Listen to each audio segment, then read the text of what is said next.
Welcome to a special Critical Incident Report coffee break with police experts, sponsored by Axon and Recon View. You can't predict when a critical incident will occur, but you can be more prepared. From virtual reality training and LTE body cameras to real-time crime centers and drone live streaming, Axon's ecosystem of connected technology services and partnerships is designed to better support first responders before, during, and after the call. But at the heart of every incident is safety. So Axon's Officer Safety Plan bundles the latest and greatest technology for officers to protect themselves and their communities, including taser energy weapons, body cameras, digital evidence management, and more. Plus, with the Officer Safety Plan, you get access to time-saving tools and features like records management, redaction and transcription, and third-party video playback. With Axon, everyone is better protected when everything's connected. Visit axon.com/policemag to learn more. I'm David Griffith, editor of Police Magazine. My guest is Rodney Ellis, Chief of the Glynn County, Georgia School Police Department. Chief Ellis, thank you for your time today. Thank you for having me, David. Glad to be on here, honored. Well, we appreciate you doing this. You've served as the chief of the Glynn County School Police for 12 years. Before that, you were a game warden. Did anything in your prior experience prepare you for this job? Well, David, I didn't get enough wildlife out here and working in the state of Georgia, so I had to come in the schools to get more wildlife. That's the kind of running joke I tell people of why I changed. But I needed it. I worked in that field for almost 2 decades, not quite 2 decades, and loved it, still love it. Great group of people over there. But the doctor told me I needed to spend less time out of the sun, and so in all seriousness, being out of those boats and stuff in the outdoors was kind of rough. And got a couple of skin cancers cut off of me, and they said, you probably need to go inside. But it prepared me in a lot of ways to do this job because there's a lot of civilian employees over there. And you dealt with a lot of people that weren't law enforcement officers, which really learning how to interact with those type of people, the biologists and various civilian employees that we had there, really kind of prepared me to come to work here in a school environment where you're working with a lot of folks that are civilian administrators and civilian support staff and stuff. It made the transition a little easier, I think, than had I been strictly a street cop for a number of years, which I was before I started with the DNR. And I also was a part-time sheriff's deputy here for Sheriff Wayne Bennett in Glynn County back in a number of years ago as a part-time deputy there. But those two experiences, I think, really prepared me for this job in a lot of ways. What does it take to be an effective school police chief? I think David, you've got to look at the whole big picture. If you're serious about school safety, you're going to be worried more about, and I say worried, I try not to worry anymore. I say school safety is concerned, is our concern, is our motto. And instead of school safety is our worry, because if you let this worry you, it'll drive you absolutely insane. So you try just to do what you can on a daily basis, be process oriented. But the things I look for is a holistic approach to school safety. We worry a lot about the bad guy with a gun coming to our campuses and creating havoc. And indeed we should. We should prepare for those instances. But we shouldn't need to get so laser focused on that that's all we think about. And we don't worry about things like student supervision, making sure you're assisting the administrators on your campus to know where these kids are supposed to be at any given time. Checking your perimeter for vulnerabilities there, looking at the playground equipment to make sure there's not something hanging out that's going to hurt a kid, a nail or a screw hanging out somewhere. So I think it's a holistic approach, networking with your school nurses, making sure that you know where all the emergency equipment is on the campus. It's just a holistic approach to school safety. Anything that can hurt a staff member or a student, we're looking for to try to mitigate at any given time. What are the benefits of being a school police department versus being like a division of a larger municipal or county department? Well, I've networked with a lot of those folks that do that, and working part-time with Safe Havens International and being associated with those folks for about a decade now. I've got to meet a lot of, I call them standard agencies. There's nothing wrong with that language. They're running a traditional 24-hour police operation, and they've got folks that are assigned to schools. I think there's some blessings and there's some curses there that go along with that. The biggest thing is that school systems, if they have a police department, they have to understand that they own just that. They own and administer a police department that's subject to the same rules and regulations as any other police department. and they can't just have it as a security force that has arrest power. You've got to run it like the state of Georgia says, in our state anyway, a cop is a cop is a cop, and they do not care where you get your paycheck from. I think the benefit of having an in-house program is it allows you to mesh a lot better with your administrators and your superintendent, and have them to understand fully what your agency does, what it's all about. It's a little easier to coordinate sporting events, coordinate school-sponsored activities, and that sort of thing, as opposed to being an outside entity. Right now, my folks are off. I've got one officer that will come in and work some patrol work, but they're off for like 5 days. And that's a benefit, huge benefit, to have a little bit of time to recharge those batteries and get back in sync to come back to work. A lot of agencies, if the officers aren't working at a school, they'll pull them out and put them on a shift because everybody's short-staffed. And I think sometimes working in these schools, you got to have extreme patience with people, extreme patience with these young people, and it's important to keep your batteries recharged. So there's a couple of things that are and I could go into a whole laundry list and take up 2 hours, and we don't have that kind of time here. But if I had to hit the high points for you, David, that's what I would say.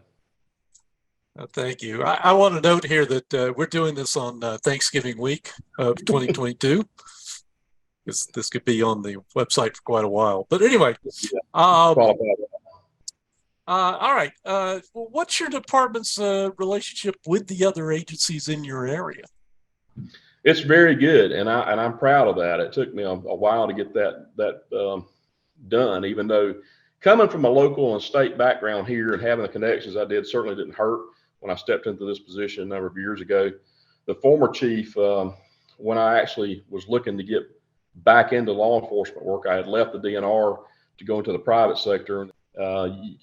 I had to go back into law enforcement work just to make a living, and the state had a hiring freeze, and I couldn't go back there to any of the state agencies as I could work with in the past. So the chief kept after me to come over here. The benefits of this is the work schedule oftentimes is very good, and that's very conducive to attracting officers here.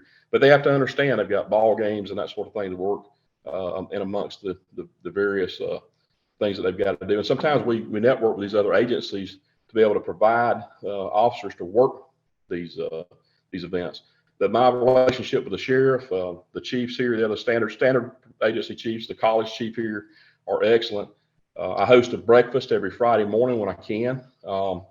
We all meet. We discuss anything from the latest and greatest training that's coming up, techniques that we're using, who's looking for a position that may be better suited from one agency to the other. We've even discussed murder cases and things to bolster school safety in our community over these breakfasts. And it's just huge that you have a chance to meet with these people before something bad happens. And we've got an excellent relationship here. It's hard to keep going sometimes because of the various personalities involved. I mean, it is what it is, but we're all friends, and we work together, and we let our people see us working together and networking, and it makes them more apt to interact quickly as well. But that's a critical piece. Your fire services, if you're a school police chief, you better be friends with your fire service. You better be friends with your EMA folks. You better be friends with your Homeland Security folks around your area. So, and we've got the Federal Law Enforcement Training Center here in our backyard. I keep some excellent relationships over there with folks like Skeet Brewer and some of those, Kai Muncie, who just was promoted to deputy director there, to be able to utilize as much training as we can and benefit from that training center being in our backyard. How has your training and operations changed since the Uvalde attack? Really, they haven't.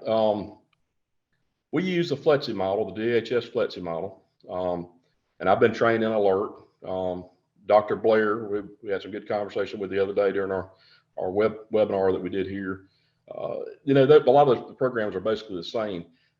I just wanted to make sure, I had a really deep conversation with my folks, and I said, look, if you don't think you can do this during the moment of truth, then by golly, we probably need to find something else for you to do. And I went around the room, and everybody thinks they could respond as they need to.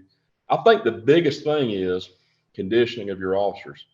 You've got to have leadership with that rank. You've got to know what the mission is in that situation, which is to stop an active threat on your campus. Once you stop that, then certainly you go into the mode of triage of people, stop the killing, stop the dying. Second, and then work on your crime scene thirdly. And last, obviously, it's about life safety and stopping that killing first. But we do a lot of condition, a lot of force on force training. We do a lot of very, very controlled to make sure we don't have a live round that ends up in that environment.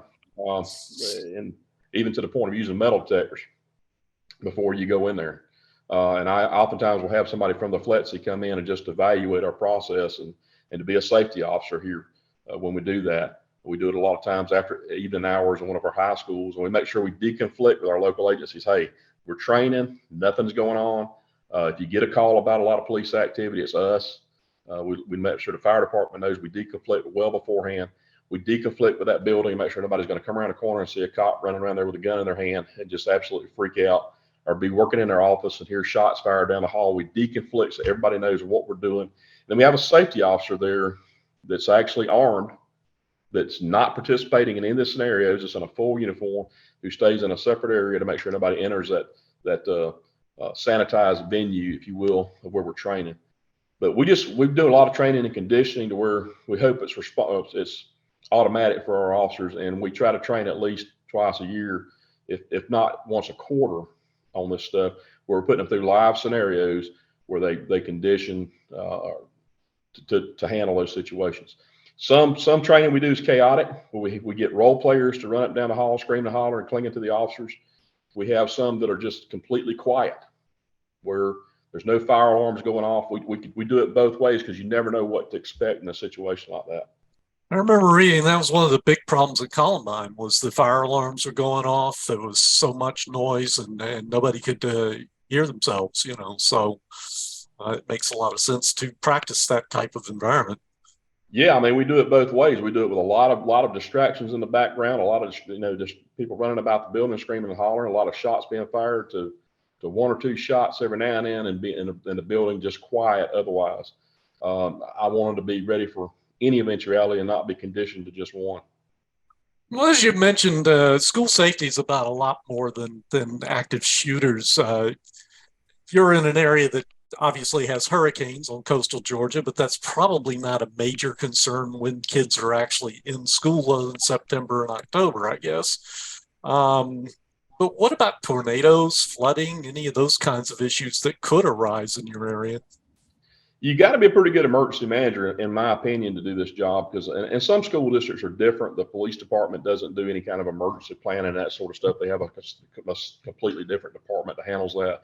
We consolidated here several years ago, and I'm the school safety director for the school system here. And so I'm teaching civilian staff about student supervision. I'm teaching civilian staff about active threat response, what they can do in those situations. If they face an active shooter themselves, to try to survive it. We document all that training. It's extremely important that you document staff training.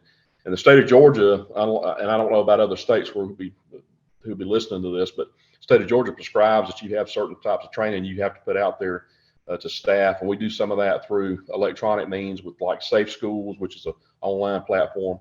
And we do some of it in-house, face-to-face, but we make sure it's documented either way. But there's a myriad of things you have to be on the lookout for. What would you do during a lightning strike during a ball game? What would you do in a civil unrest around a school? Like you said earlier, hurricanes are a slow moving event. There's no sense in doing a hurricane drill, because Lord knows it's going to be days before it gets here. It's going to be here, unlike a tornado or something like that. It's just real important to do a number of crisis drills that can simulate a number of things happening on campus, not necessarily the bad guy with a gun coming through the front door.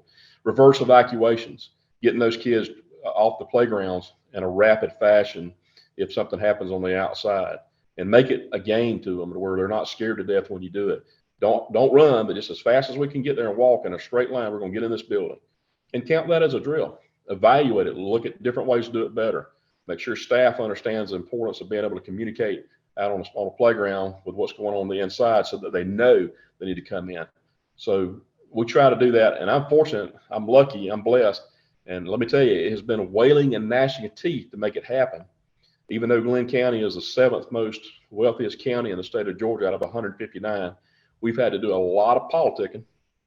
Excuse my Southernese, but we've had to do a lot of politicking to make sure that we get the appropriate funding to do our job. And I've been very supportive of, supported by a superintendent with Dr. Spence, who really gets behind me and making sure we do the right thing.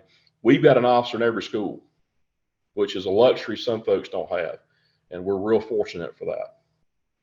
You have what, 20 schools in your jurisdiction?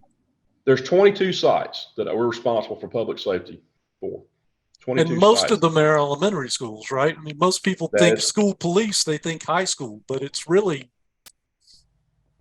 Yeah. And if you look at some things that have gone really bad over the last decade or so, this is the 10th year. Next month will be the 10th year anniversary of Sandy Hook.